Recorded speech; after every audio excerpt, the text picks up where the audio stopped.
Malamander by Thomas Taylor. Who will uncover the secret of the Malamander? In the basement of the Grand Nautilus Hotel, a mysterious girl crashes into Herbie Lemon's room and cries, "Hide me!" In the window of the eerie book dispensary, a mechanical mermonkey sits and waits. And out beyond the pier, something stirs. Could the legendary Malamander have returned?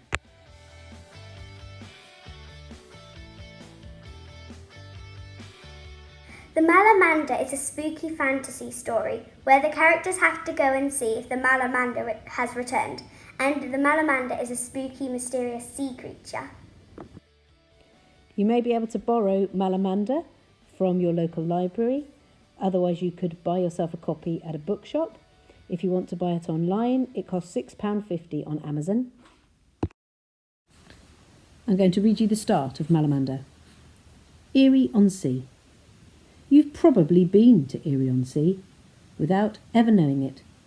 When you came, it would have been summer. There would have been ice cream and deck chairs and a seagull that pinched your chips. You probably poked about in the rock pools with your mum while your dad found that funny shell. Remember?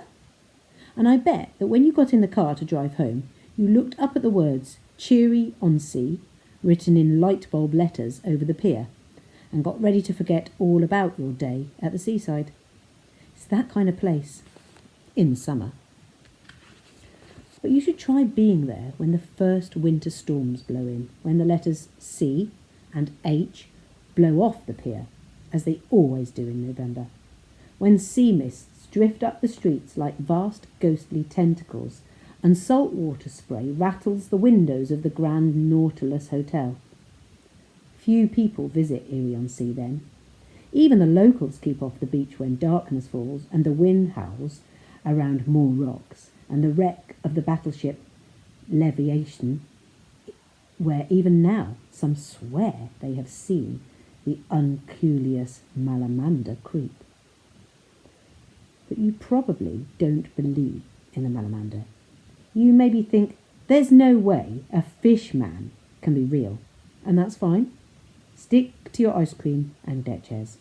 This story probably isn't for you anyway. In fact, do yourself a favour and stop reading now. Close this book and lock it in an old tin box. Wrap the book in a heavy chain and throw it off the pier. Forget you ever heard of Erie-on-Sea. Go back to your normal life. Grow up, get married, start a family. And when your children can walk, take them for a day at the seaside too. In the summer, of course. Stroll on the beach and find a funny shell of your own. Reach down and pick it up. Only it's stuck to something. Stuck to an old tin box.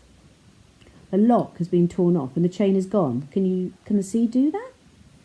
You open the box and find that it's empty. Nothing but barnacles and seaweed and something else. Something like slime.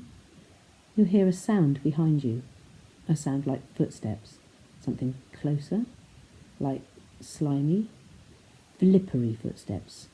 Coming closer. You turn around. What do you see? Really?